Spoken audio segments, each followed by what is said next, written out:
kwa video amechelewa, kwa hivyo inakaa video yangu kidogo ikaonekana imekatika. Hata mngenianzia muda wangu bwana. Ili iende vizuri, unajua naweka kwa mtandao, naweka kwa YouTube.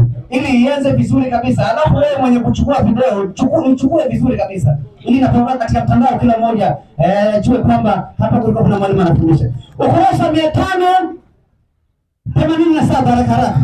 Inasema unaangalia Taurati, tumeona Injili inakubali kwamba Yesu ni mtu mwema na Qur'ani ikasema mtu mwema ni mwana wa Mungu. Tuiangalia Taurati, kitabu ambacho pia Waislamu wanakiamini, kinasemaje? Soma hivi. Inasema hivi. Inasemaje? Hapa kumuita Yesu mtoto wa Mungu. Kuita Yesu mtoto wa Mungu kuna kanushwa kabisa. Yaani Qur'ani, kwa mujibu wa Qur'ani na Uislamu, kusema Yesu ni mwana wa Mungu imekanushwa. Endelea kusema. Na inaelezwa ya kuwa manabii waliitwa wana wa Mungu. Manabii waliitwa wana wa Mungu katika Torati. Katika Torati ni kitabu cha Mwenyezi Mungu. Waislamu wanakiamini kwamba Torati kitabu cha Mwenyezi Mungu. Hicho kitabu cha Torati kinasema manabii waliitwa wana wa Mungu katika Torati. Na hii Waislamu wanakubali kwamba Yesu ni nabii. Ina maana ataitwa mwana wa Mungu. Naam.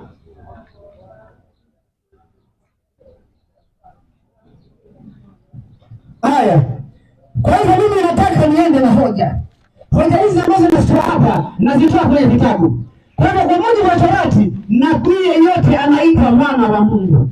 Torati. Na Torati ni kitabu cha Mwenyezi Mungu. Na maneno ya Mwenyezi Mungu hayafutiki. Maneno ya Mwenyezi Mungu hayabadiliki. Kama manabii waliitwa wana wa Mungu, ina maana Yesu pia kwa sababu yeye ni nabii ni mwana wa Mungu. Ni Qur'ani, si Biblia imeweza kuyatimisha hiyo. Kwa hiyo Biblia inaposema Yesu ni mwana wa Mungu, pia imeungwa mkono na Qur'ani. Waislamu pekee yake ndio wanakataa kwamba Yesu ni mwana wa Mungu. Wao pekee yake, lakini vitabu vyao vimeyatimisha. Lakini labda kazi ambayo niko nayo leo ni kuthibitisha wana wa Mungu wa Yesu uko namna gani. Kwa mujibu wa Kristo kuna aina nyingi za wana. Kuna aina nyingi za wana. Hiyo katika Qur'ani haijaelezwa, lakini kwa mujibu wa Biblia kuna aina nyingi za wana. Msomaji? Naam. Yohana 3:6. Mungu mtakatifu. Yohana 3:6. Haraka haraka. 3:6 Yohana. Yohana mtakatifu. Inasema kitabu kisichoanza na Bismillahirrahmanirrahim. Umeanza mtasho. Haya sana. 3:6. Inasema kilichozaliwa kilichozaliwa kwa mwili ni mwili. Kilichozaliwa kwa mwili ni mwili. Na kilichozaliwa kwa roho ni roho. Kwa hivyo hapa kuna uzao wa mwili, kuna uzao wa mwili, halafu kuna uzao wa roho. Kilichozaliwa na mwili ni mwili. Kilichozaliwa na roho ni roho. Wewe sasa tunaangalia Biblia inaweza kuelezea uzazi wa mara mbili, lakini Qur'ani haijaelezea hivyo. Qur'ani inasema Bismillahirrahmanirrahim, alhamdulillahi rabbil alamin. Alafu inaendelea hapo katika sura ya 112 inasema kul huwallahu ahad, Allahu samad, lam yalid wa lam yulad wa lam yakul lahu kufuwan ahad. Inasema hakuzaa wala kuzaliwa, lakini haielezei uona umegawanyika mara ngapi. Qur'ani imekwenda, lakini kwa sababu walimu tunakuja lazima tuelezee Waislamu kwamba kuna aina nyingi za wana. Hiyo ni yake wazi kabisa. Kuzaliwa kwa mwili, kuzaliwa kwa roho. Yesu tulisema ni mwana wa Mungu, ni kwa mujibu kwamba amezaliwa kwa roho, si kwa mwili. Unaona sasa? Hii ndio elimu. Ndio elimu sasa. Wana wa Mungu, hata Waislamu ndio kwamba wake zake mtume ni mama zenu. Ina maana hawajawa zake mwili ni kwa heshima na waheshimu mkawaita. Sasa kama kila Yesu lazima kuwa na mahusiano ya kibinadamu, wapi mtume kafanya uhusiano na mamako ndio ukaita mwanao? Hakuna. Lakini wapi mnasema kwamba wale ni mzee. Ndiposa Yesu pia akaita mwana wa Mungu. Ni heshima tu, si mbali na hapo, ni heshima. Yesu ni mwana wa Mungu. Lakini katika maandiko ya Biblia utapata maandiko mengine yakisema Yesu ni mwana wa Daudi, Yesu ni mwana wa Adamu. Sasa inaelezea ukoo Yesu kule alikotokea alipozaliwa katika mwili. Ndio inaelezea kwamba anasemekana yeye ni mwana wa Adamu, yeye ni mwana wa Daudi. Lakini kuwa mwana wa Adamu, je, inakataa kuwa mwana wa Mungu? Msomaji. Naam. Mathayo Mtakatifu 16:13 haraka. Mathayo Mtakatifu 16:13. 16:13. Safi. Inasema basi Yesu akaenda pande za Kaisari Filipi, akawauliza wanafunzi wake akasema, watu hunena mwana wa Adamu kuwa ni nani? Wakasema, wengine hunena huyu Yohana Mbatizaji, wengine Elia, wengine Yeremia au mojawapo wa manabii. Akawaambia, nanyi mnanena mimi kuwa ni nani? Simoni Petro akajibu akasema, wewe ndiwe Kristo mwana wa Mungu. Yeye ndiye Kristo mwana wa Mungu aliye hai. Yesu akajibu akawaambia, heri wewe Simoni Bariona, kwa kuwa mwili na damu hakikufunuliwa kwako, bali Baba yangu aliye mbinguni. Yesu anajua kwamba kuna Baba huko mbinguni. Bali Baba yangu aliye mbinguni. Huyo ni Yesu. Sasa ndio hakupingana na Yesu. Sasa wewe Yesu ungesema kweli, Yesu wewe umedanganya ili uwe kafiri sasa. Ukisema maneno haya wewe ni jahannam, halidina fiha abada. Sasa kunena maneno haya. Yesu ni mwana wa Mungu. Yesu ni mwana wa Mungu. Na tunaamini Yesu ni mwana wa Mungu, unaye uzima wa milele. Tunaamini. Yohana wa kwanza 5:13 haraka. Yohana 5:13 13 ngapi? Yohana 5:13 Yohana wa kwanza, waraka wa kwanza Yohana. 5:13 haraka. Waraka. 5:13 haraka. Msaidieni jamii muda. 5:13 waraka wa kwanza wa Yohana. Yaani hapa imeelezewa na nimeangalia katika hoja zangu. Katika Injili nimeweza kuyakinisha. Qur'ani inasema Injili imetaja wataona kwamba ni wana wa Mungu. Qur'ani hiyo ikasema Taurati imetaja wana manabii kuwa wana wa Mungu. Sasa kwa nini kama ni mwana wa Mungu? Kuna faida gani? 5 ngapi? 5:13 haraka. 5:13. Inasemaje? Nimewaandikia ninyi mambo hayo ili mjue ya kuwa mna uzima wa milele, ninyi mnaliamini jina la mwana wa Mungu.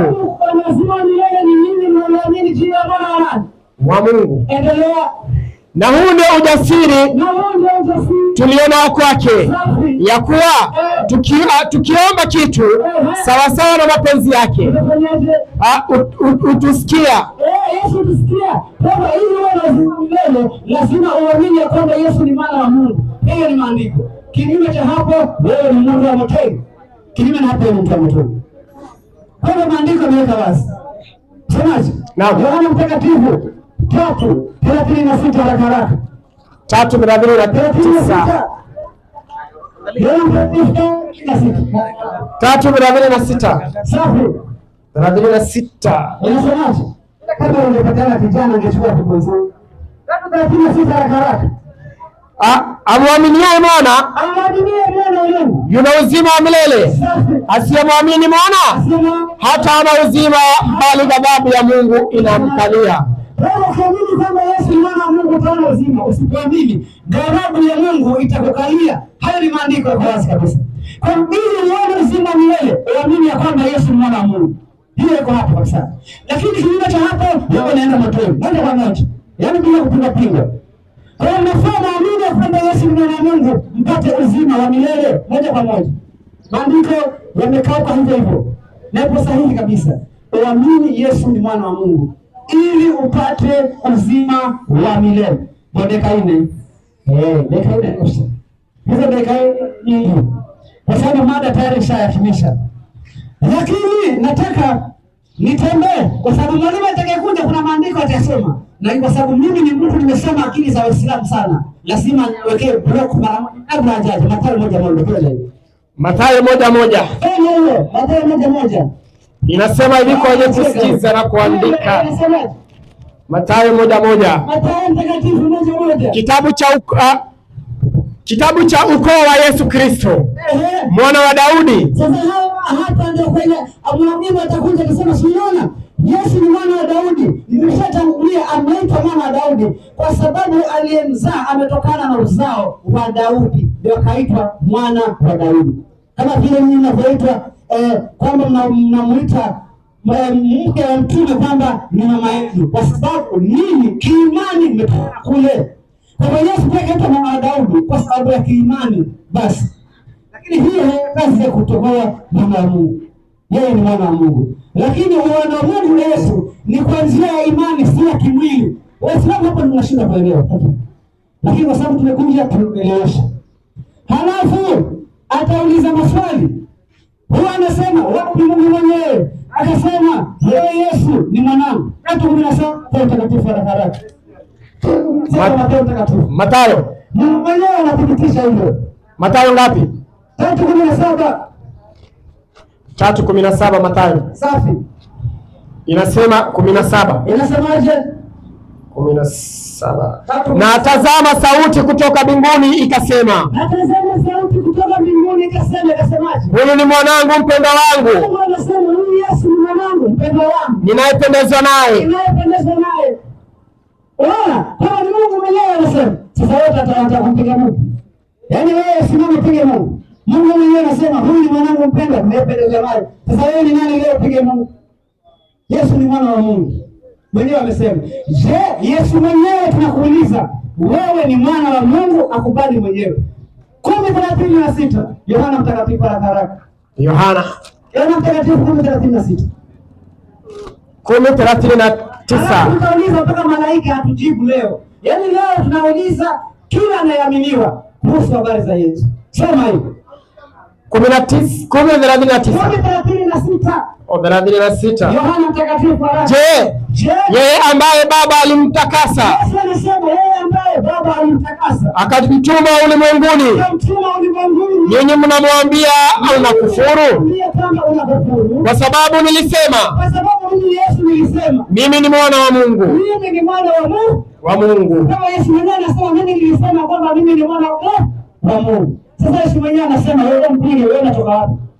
Wewe umetoka wapi mpige Yesu? Hapa hakuna malaika anasemaje? Semaji? Naam mwalimu. Tunauliza mpaka malaika anachoki 1:30. Dakika zimesha kwa dakika moja. Shukrani sana, acha nisipitishe muda. Nimeweza kuthibitisha kwa maandiko na kila kitu. Kwa hivyo karibu mwalimu. Assalamu alaykum wa rahmatullahi wa barakatuh. Anaitwa kijana yangu mdogo huyo, anaitwa Pastor Isaac. Isaac, mimi leo sitaki nikubana sana, lakini tunataka tu nikuangalie, nikutazame, kisha baadaye nikuweke chini, ulale nikuondoe na Bwana Yesu kwamba ni mwana wa Mungu, wote niwapeleke mtotana. Kwanza nisomee katika kitabu cha Waebrania 5:11. Sawa kijana mdogo huyo. Waebrania 5:11. Kitabu ni cha Waebrania 5:11 nasema hivi. Mstari wake wa 11 nasema ambaye tuna maneno mengi ya kunena. Sikiza basi Isaac. Huyo Bwana Yesu maneno mengi ya kunena juu yake, endelea. Katika habari zake. Katika habari za Bwana Yesu, endelea. Na ni shida. Na ni shida kuyaeleza kwa kuwa kuwaeleza nyinyi wa Kristo kwa kuwa mmekuwa wavivu wa kusikia. Yaani nyinyi ni wavivu sana kwa kusikia mambo ya Bwana Yesu, endelea. Inaendelea kusema kwa maana iwapasapo kuwa walimu, kwanza mngehitaji mwe walimu, maana wakati mwingi umepita. Mnahitaji nini? Kufundishwa. Mnahitaji mfundishwe. na mtu mafundisho ya kwanza. Tunataka tuwafundishe nyinyi wa Kristo, muelewe mafundisho. The beginning of the word, muelewe mafundisho ya kwanza, kwa sababu nyinyi bado ni watoto wachanga. Endelea msomaji. Mafundisho ya kwanza ya maneno ya Mungu. Nanyi mmekuwa mnahitaji maziwa. Nyinyi mnahitaji maziwa. Siwezi tumia lugha ngumu, apendelea baba. Wala si chakula kigumu. Kuna kigumu. Endelea msomaji. Inaendelea kwa kusema kwa maana kila mtu atumiaye maziwa, kama wa Kristo, endelea baba, hajui sana neno la haki. Sasa subiri. Mimi nikueleza kwamba Pastor Isaac hautaelewa kitu. Mimi hata sipiti ile Mathayo umesema katika Mathayo 1:1. Hiyo bado ni kitabu. Hiyo ni maneno ya watoto wadogo, hiyo ni maziwa. Mimi ukata sikusangi kitabu hiyo. Ama hata Marko ile kitabu cha Injili ya nini, mimi hata sikuzi. Hiyo ni chakula ya watu wadogo. Sasa ni kueleza kwamba wao wale maana hii neno kwamba Yesu ni mwana wa Mungu na kugusa na katika ile hayo uliotoka 16:21 Mathayo. 16:21 Mathayo. 16:21 kitabu ni cha Mathayo, inasema hivi. Tangu wakati huo Yesu alianza kuwaonya wanafunzi wake. Mwalimu, rudia 10 na ngapi pale juu? nianze na 19 ama 19. Inasema nami nitakupa wewe fungu. Mwalimu, inasema kwamba aliuliza watu unena kuwa mwana wa Adamu ni nani? 16. Asia 16. Lakini acha tuanze na 13 ndio ipate vizuri. Inasema hivi, basi Yesu akaenda pande za Kaisari Filipi, akawauliza wanafunzi wake akasema, watu unena mwana wa Adamu kuwa ni nani? Hiyo ni swali Yesu anauliza. Watu wanasema kuwa mwana wa Adamu ni nani? Yesu mwenyewe anasema yeye ni mwana wa nani, msemaji? Inaendelea kusema watu husema mwana wa Adamu ni nani? Yaani watu husema mimi Yesu mwana wa Adamu ni nani? Anawepa sasa kuna ule husema Yesu mwana wa Mungu. Yesu mwenyewe anajitoa mwana wa Adamu ni nani? Teremka msomaji. Inaendelea kwa kusema wakasema wengine hunena Yohana Mbatizaji, wengine wanasema Yohana Mbatizaji, wengine wanasema Elia, wengine Yeremia, au mmoja wa manabii. Akawaambia, nanyi mwaninena mimi kuwa ni nani?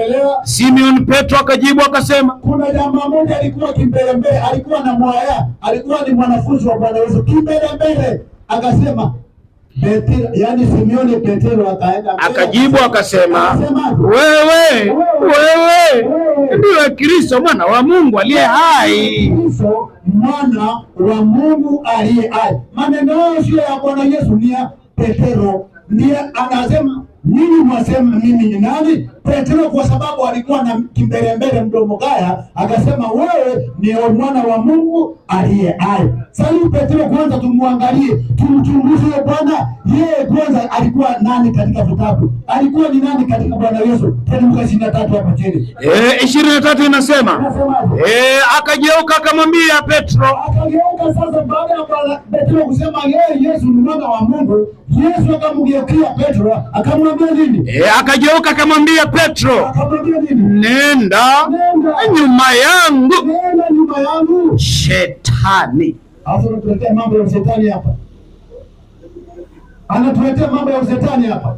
Petro ni Shetani, ndio akasema Yesu ni mwana wa Mungu. Hiyo ilikuwa ni kauli ya mashetani pamoja na Petro, kwa sababu Petro mwenyewe ni Shetani. 3:11 tuone mashaitani yote wengine. 3:11 kitabu ni cha Marko. Inasema hivi, na pepo wachafu. Inaendelea kwa kusema hivi, na pepo wachafu kila walipomuona walianguka mbele yake.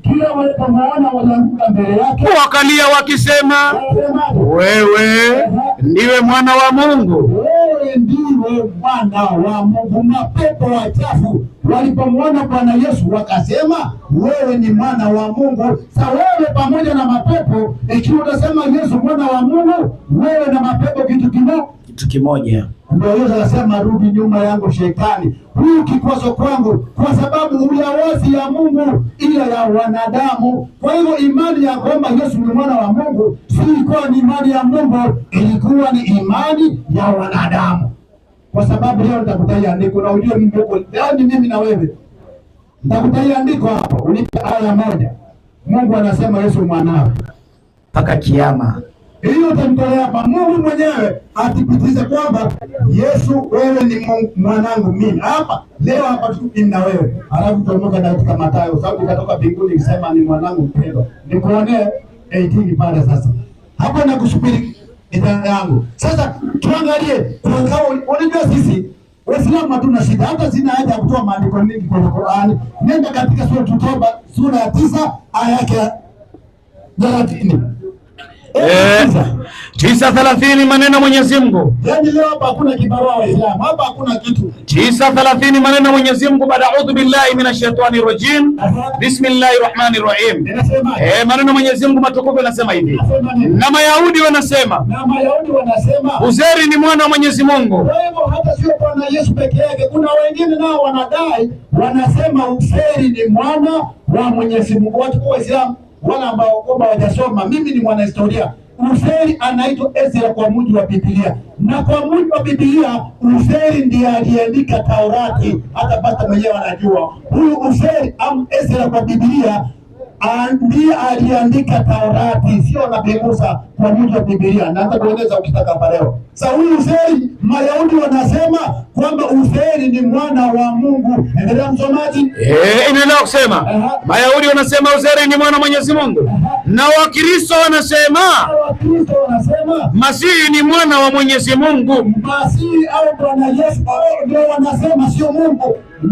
Wakristo wanasema Masihi Isa ibn Maryam ni mwana wa Mungu. Endelea msomaji. Inaendelea kusema haya ndiyo wasemayo kwa vinywa vyao. Haya ndiyo wanaosema kwa vinywa vyao. Endelea msomaji. Inaendelea kusema basi na kuyapima. Sasa hawa ndio wanaosema kwa vinywa vyao, kwa sababu Mungu hakuna aya hata moja ndani ya Biblia kuanzia kitabu cha Mwanzo uende mpaka Ufunuo wa Yohana. Kwa Biblia yao iko na vitabu 66, hakuna aya hata moja Mungu kasema we Yesu mwanangu. Ile ni aya moja wanadandia katika Mathayo, anasema sauti katoka mbinguni ikisema wewe ndiye mwanangu mpendwa, nipende sana. Anao wanadai kwamba sauti ilikuwa ni ya Mungu. Leo kuja hapa nikueleze sauti haikuwa ya Mungu, hata kiama isimame shakae.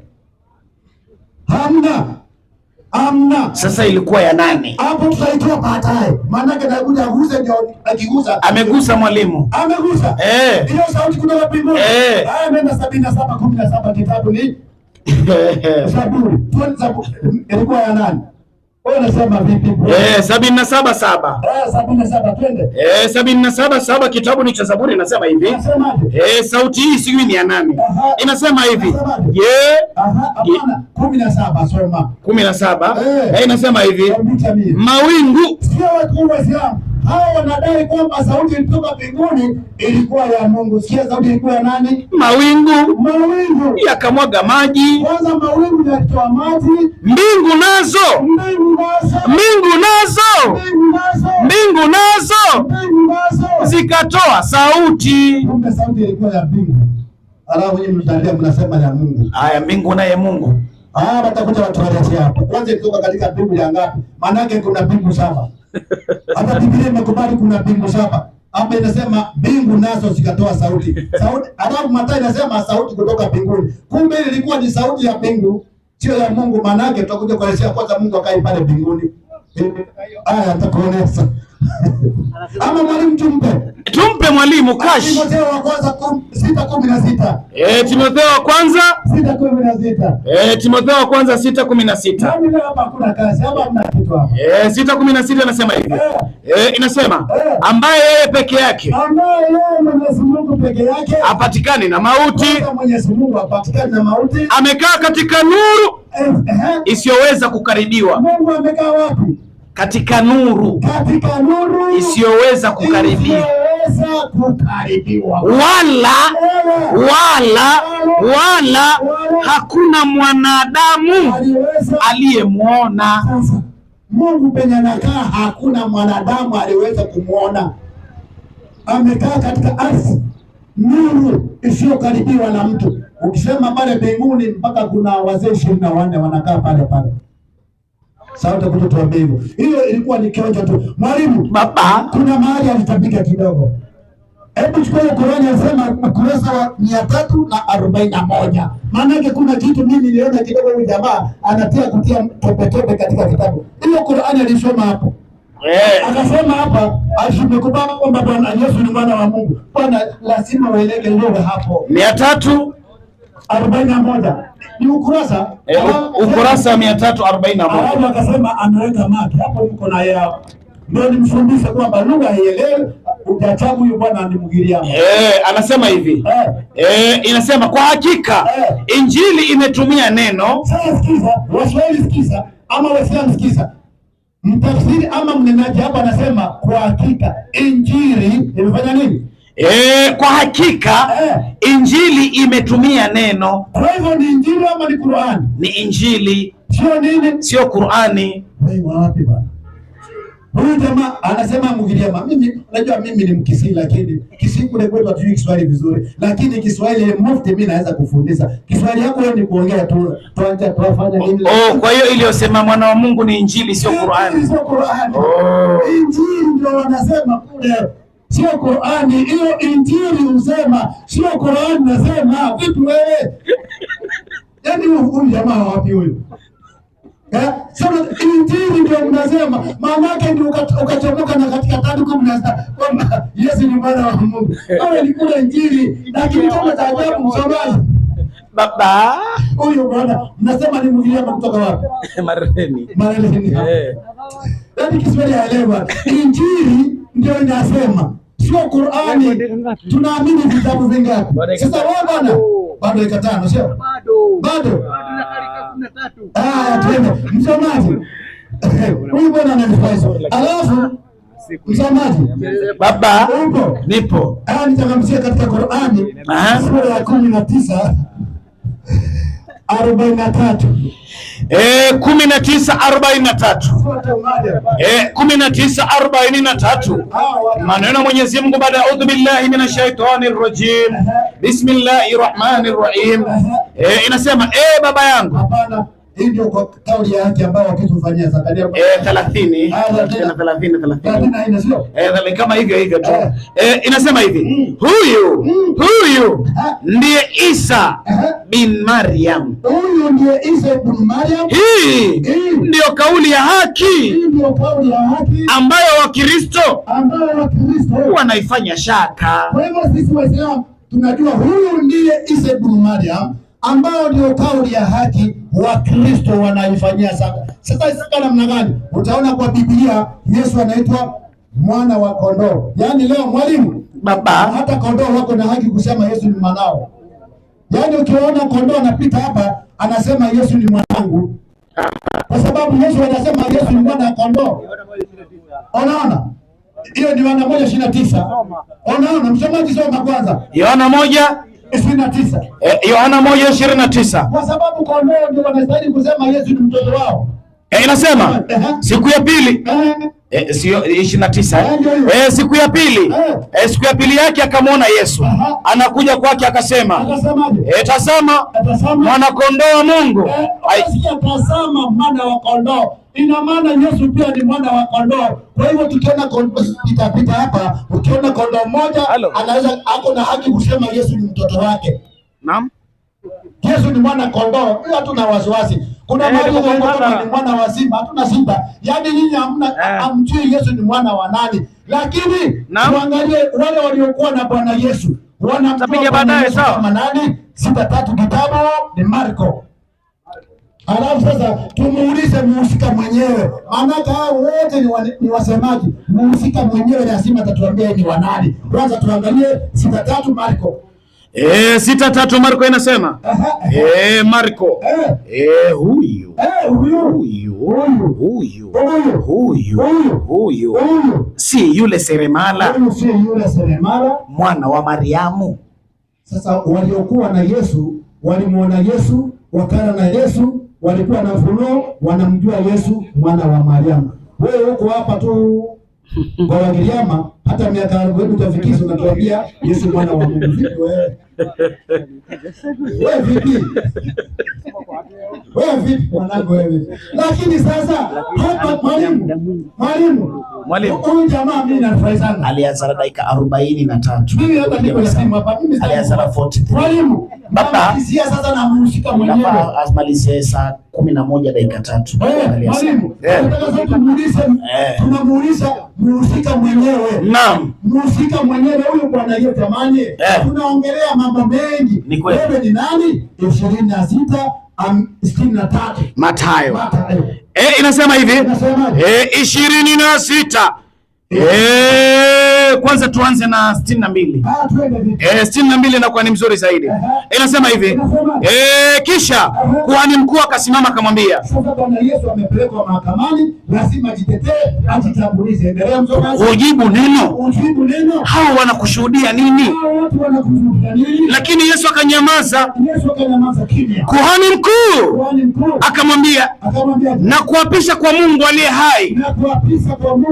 hai, utuambie. Sasa Yesu anataka atuambie, watu wa ora, nataka msikie. Yesu mwenyewe tunamuuliza atuambie yeye ni nani. Twende baba.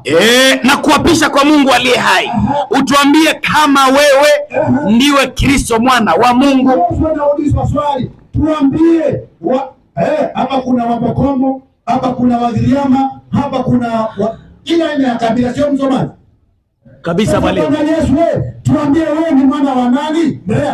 Inaendelea kusema Yesu akamwambia, wewe umesema. Wewe ndio umesema. Lakini nawaambieni, tangu sasa mtamuona mwana wa Adamu. Allahu akbar. Kwani Mungu ni Adamu? Bala. Na natoa challenge, hamna andiko hata moja Mungu kasema Yesu ni mwanangu mpaka kiama ije. Habari za kina Petero, habari za kina Yohana, hiyo ni waandishi wanaandika, lakini hakuna aya Mungu anasema Yesu mwanangu. Hata mwenye kumzaa mwenyewe, mwenye kumzaa mamake Mariamu, hata ajui kwamba Yesu ni mwana wa Mungu. Mariamu anajua Yusufu ndio baba wa Yesu. Tunaendelea baadaye, sio? Dakika moja. Moja tu. Mwalimu. Baba. Twende vitu. Tupige vitu. Kwanza rudi katika kitabu cha Yohana 2:3 hapo. Yohana 2:3. Yohana 2:3 nasema hivi. Mstari wake wa 3 nasema hata divai ilipowatandikia mama Yesu akamwambia hawana divai. Yesu akamwambia mama. Unaona? Yesu anamwambia mamake Mariamu mama, anamuita mama. Naona mwalimu kidogo amejirekebisha. Na mimi sitakuwa bias, tutakuja kuendelea. Baada ya kumuita Yesu, Mariamu kumuita Yesu mama, mtoto wangu, naye Yesu akamuita mama. Sasa tutakuja kujua babake ni nani hapo duniani. Safi. Asalamu alaykum. Wa alaykum salam. Haya. Sasa dakika 10.